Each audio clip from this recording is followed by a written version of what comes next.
Hello, c'est Ludo. Alors aujourd'hui, je voulais te parler de client idéal. Alors tu as forcément une boutique, un magasin, tu es artisan, tu es chef d'entreprise, entrepreneur.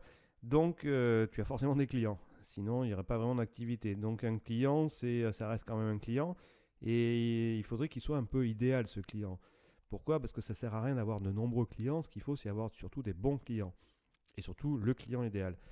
Mais avant d'avoir un client idéal, il faudrait un petit peu définir ce que c'est qu'un client idéal. Alors je te propose aujourd'hui de passer en revue en fait tous les aspects du client idéal afin que ce soit prêt pour toi, une sorte de cible, d'objectif à atteindre, d'avoir que des clients un peu de ce type-là. Alors le client idéal, comment il se définit? On va dire que une des premières particularités du client idéal, et c'est celle qui t'intéressera sûrement le plus, c'est que le client idéal, il représente souvent un chiffre d'affaires important dans ton entreprise, dans ton commerce. Voilà, c'est des gens qui dépensent plus et au fil de l'année, ils vont représenter un sérieux pourcentage de ton chiffre d'affaires. Sans aller jusqu'à la loi de Pareto de 80-20, mais théoriquement, 20% de tes meilleurs clients devraient rapporter à peu près 80% de ton chiffre d'affaires ou de ta marge bénéficiaire la plus intéressante en fait. Voilà. Donc un client important, c'est quelqu'un qui dépense de l'argent chez toi, qui dépense beaucoup d'argent et qui va même en dépenser de plus en plus. Pourquoi? Parce que c'est aussi quelqu'un qui est régulier dans ses achats. C'est quelqu'un qui revient régulièrement te voir, qui revient régulièrement acheter tes produits ou tes services. Voilà, donc cette régularité, elle est très intéressante parce qu'en fait, elle permet d'asseoir en fait un chiffre d'affaires aussi à l'année puisque c'est pas des gens qui vont acheter une fois et puis plus jamais revenir. C'est pas des gens qui vont venir une fois, puis après une fois dans 3 ans, puis une fois dans 3 semaines, puis après repartir dans 4 ans. Voilà. Cette régularité, elle est très très importante. C'est vraiment ton matelas. Donc le client idéal, il est très important à ce niveau-là parce qu'il permet de lisser à l'année des chiffres d'affaires. Voilà, c'est lui qui permet en fait de te maintenir déjà au-delà de la ligne de flottaison dans ton business. Donc c'est très important. Donc chiffre d'affaires important, régularité et la fréquence. C'est-à-dire que tu peux être régulier, mais aussi il faut venir souvent. Voilà, un client idéal, c'est aussi quelqu'un qui revient régulièrement et fréquemment. Attention, ces deux notions sont un petit peu différentes. Hein. Tu as bien compris que la fréquence, c'est le nombre de fois qu'il va revenir dans l'année, par exemple. Il faut que ce chiffre soit assez important. Un client idéal, c'est pas quelqu'un qui vient une fois tous les 8 ans. Voilà, c'est pas idéal. Alors, il peut être idéal dans son comportement d'achat ou enfin, dans le chiffre d'affaires qu'il représente. Mais ce qui est bien, c'est quelqu'un qui va revenir régulièrement, fréquemment et qui va dépenser. De toute façon, s'il dépense un petit peu régulièrement et fréquemment, il y a de chances qu'à la fin de l'année, le chiffre d'affaires qu'il aura généré soit important. Donc voilà, ça c'est une troisième point clé en fait pour définir le client idéal. Ensuite, le client idéal, on peut le définir par ses qualités. En général, c'est quelqu'un qui reste assez courtois, c'est-à-dire qu'en fait, il est plutôt agréable, sympathique, voilà. Donc c'est plutôt quelqu'un qui humainement a des qualités qui font qu'on a envie d'avoir des clients comme ça. C'est quelqu'un qui est loyal. La loyauté, ça va être quelqu'un qui va pas te dire en face votre produit c'est formidable et qui va te défoncer par derrière en disant que en fait ce que tu fais c'est nul. Voilà. Donc quelqu'un de loyal va ben, pouvoir te dire aussi attention, ça j'ai pas trop aimé, ça cette recette elle me plaît pas ou votre nouveau service qui propose ça bof moyen, en plus c'est un peu cher, voilà. Donc quelqu'un de loyal, il va te dire les choses en face et ça c'est bien parce que ça c'est un retour qui est absolument inestimable. Mais il va être tolérant aussi. Parce que être loyal sans être tolérant, on peut aussi dire des choses un petit peu dures en pensant être loyal, mais en fait, il faut quand même une certaine tolérance parce que le métier que tu exerces, les gens ne comprennent pas forcément tout ce que ça implique derrière. Et oui, commerçant, c'est pas forcément prendre son téléphone, acheter des bidules et les revendre. Il y a aussi beaucoup de travail en amont, il y a de la sélection. Voilà. Alors, je ne parle pas des artisans qui, eux, ont carrément, là pour le coup, vous avez, vous, les artisans, un véritable travail en plus de la vente de ce que vous faites. Donc voilà, donc les gens doivent être tolérants puisqu'ils doivent être capables de comprendre en fait tous les efforts qu'il y a derrière et pas simplement critiquer comme quoi le prix est un peu trop élevé. C'est quand on comprend pas ce qu'il y a derrière qu'on pense que c'est cher. Bon, après aussi à vous un petit peu l'expliquer, mais c'est plus facile d'expliquer ça avec des gens qui sont déjà à la base tolérants que des gens qui sont très intolérants et qui vont pas comprendre pourquoi vous faites ça comme ça ou pourquoi ce prix est aussi élevé. Voilà, donc ça c'est 3 qualités en fait qui vont définir le client idéal. Ensuite, le client idéal, c'est quelqu'un qui est prescripteur. Alors pourquoi c'est important, prescripteur? Parce que prescripteur, c'est quelqu'un qui va recommander tes services ou ton produit. Alors, on verra en détail en fait le rôle du prescripteur qui est fondamental en fait dans un business. Mais déjà, c'est une des qualités du client idéal. C'est-à-dire que de lui-même, il va recommander tes services ou tes produits. Et ça, c'est vraiment... ça n'a pas de prix. Ça n'a pas de prix parce qu'on verra justement que ça n'a pas de coût. Enfin, c'est inhérent au client idéal. Et ce client idéal qui est prescripteur fait un boulot remarquable en fait dans l'acquisition et dans l'entretien de la bonne image que tu peux renvoyer de ton business. Donc il est prescripteur, il prescrit, il préconise en fait tes produits ou tes services. Ensuite, il peut être carrément force de proposition. Alors ça veut dire quoi? Ça veut dire qu'en fait il peut carrément influer bénéfiquement ton business. C'est-à-dire qu'il peut dire ah oui mais attendez, moi j'ai entendu parler de ça, ou j'ai mon beau-frère qui fait quelque chose un peu comme vous mais que ça pourrait l'intéresser. Donc il peut te proposer du business, de proposer des solutions, ou dire attendez mais moi je suis à la retraite mais dans ma vie j'ai fait ça. Voilà, le client idéal, lui spontanément il va pouvoir te proposer des choses. Et à contrario du client lambda qui va rien te proposer, qui va même pas y penser, ou s'il y pense, il te le dira pas. Voilà. Donc le client idéal, il va pouvoir rentrer un petit peu dans ton business, il va pouvoir influer, avoir en fait, des informations, ou te donner des pistes, ou te donner un contact de quelqu'un qui va peut-être en fait apporter énormément à ton business. Donc voilà, ça c'est très important aussi d'être force de proposition en tant que client. Ils ont des choses extrêmement intéressantes à dire souvent les clients. Ensuite, c'est quelqu'un qui est éclairé, c'est-à-dire quelqu'un qui n'est pas complètement naïf par rapport au domaine que tu exerces. Donc ça veut dire quelqu'un aussi avec qui d'abord c'est intéressant de discuter parce qu'en fait le langage que tu peux utiliser, il le comprend, même s'il est un petit peu professionnel, même s'il est très spécifique à ton métier, à ton domaine. Donc c'est quelqu'un avec qui c'est agréable. En fait, des fois, ça peut être par exemple un ancien professionnel de la même branche dans laquelle tu es. Donc qui dit éclairé, dit aussi par exemple tout ce qui est prescription ou force de proposition. Une fois que c'est éclairé, on va te proposer des choses très pertinentes ou on va préconiser ton service à des gens qui sont eux-mêmes très intéressants en termes de clients, parce qu'on peut toujours prescrire ou proposer des choses qui ne sont pas forcément très intéressantes. Le client fait des efforts, le client a envie de participer, le client a envie de te recommander, mais peut-être il le fait mal. Alors que s'il est éclairé, là c'est encore plus idéal, parce que finalement il va le faire, mais de façon très efficace. Voilà. Alors cette personnalité de client, on va regarder un petit peu comment ça se comporte.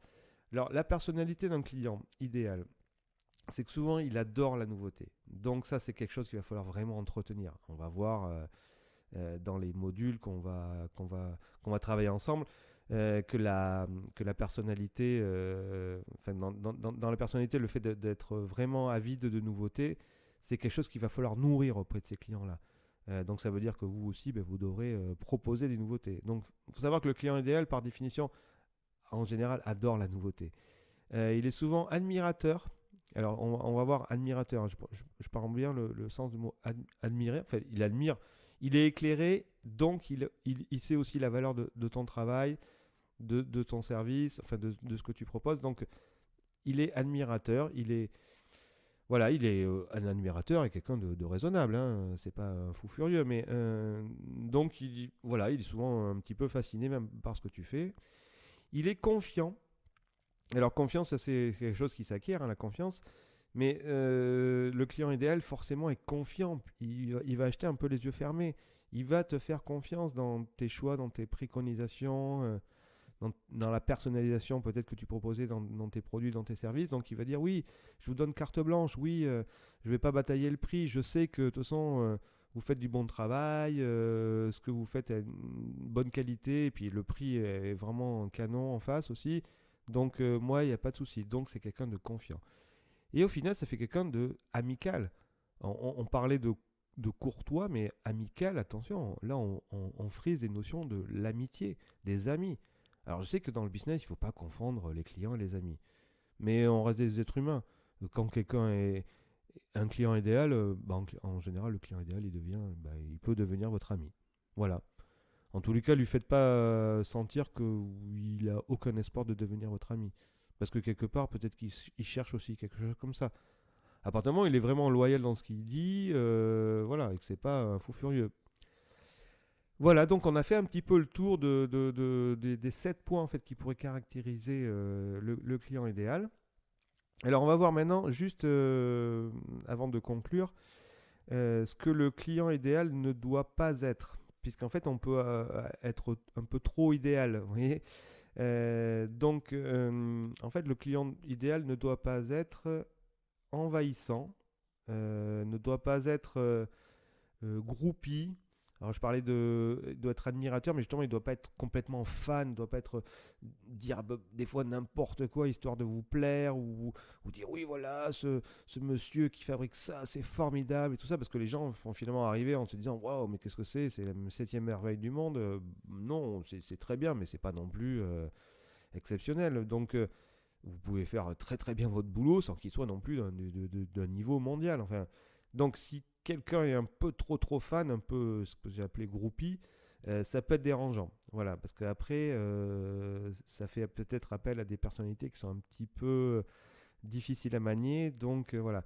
Et cette groupie, ce fan, en fait, peut devenir vite envahissant. C'est-à-dire, il ne faut pas que ce soit des gens non plus qui squattent 10 heures par jour dans votre boutique. Vous voyez à qui je veux le type de profil auquel je pense, vous devez en avoir forcément un ou deux qui traînent ou qui ont traîné à certains moments dans vos espaces de vente.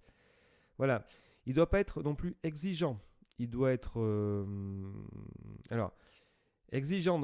Alors, évidemment, en français, le mot exigeant peut être aussi un signe de j'exige le meilleur de vous-même et tout ça. Mais là, je l'ai pris dans le sens exigeant, un peu trop exigeant, vous voyez. C'est-à-dire que vite, c'est moi, je suis le client VIP, il faut me servir avant les autres. Non, voilà, ça, ce genre d'exigence, c'est pas du tout bon. Du coup, il peut devenir aussi carrément vampirisant, parce qu'une fois qu'il est envahissant, qu'il est groupie, qu'il est exigeant, en fait, ça devient une espèce de vampire qui va vous pomper votre temps, votre énergie, voilà. Même s'il représente un chiffre d'affaires important. Mais si vous vampirise, il va peut-être falloir faire le deuil de ce chiffre d'affaires important avec lui.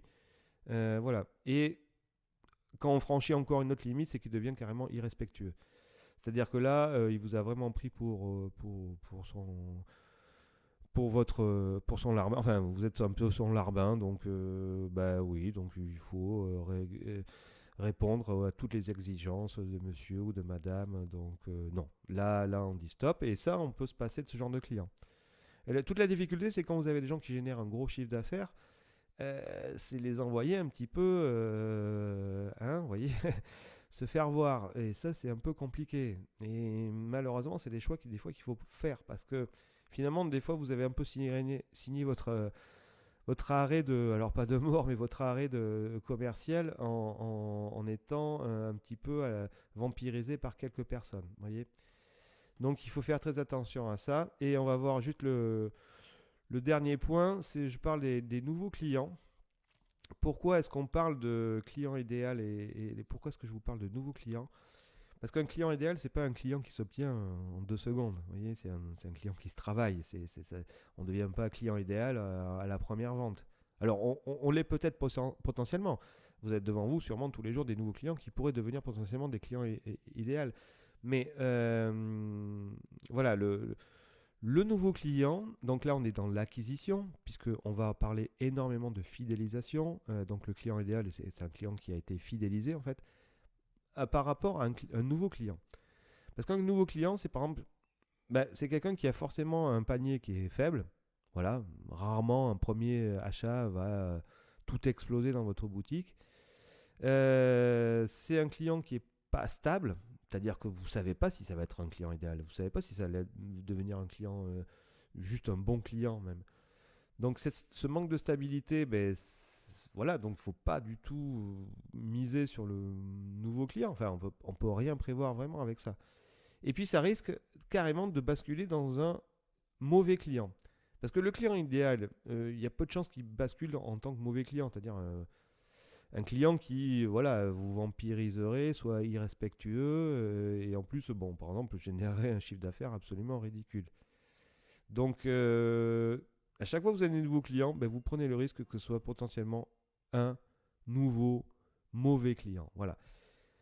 Donc, ben, écoutez, j'espère que ça a été assez clair pour vous. Vous avez le schéma ici avec vous.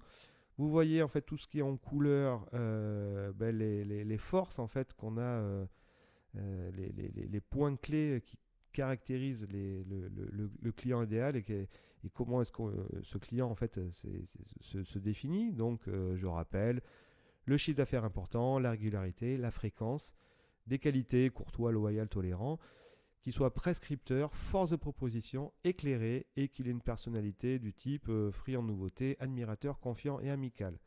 Voilà. Eh bien, écoutez, on va se quitter là-dessus. J'espère que ça vous a servi à vraiment voir un petit peu mieux le profil du client idéal. N'oubliez pas tous ces points et puis on se retrouve très vite. Et s'il y a une formation, ben, elle sera sûrement disponible juste en dessous. Donc, je vous invite à regarder si c'est le cas. Et à très bientôt. Merci.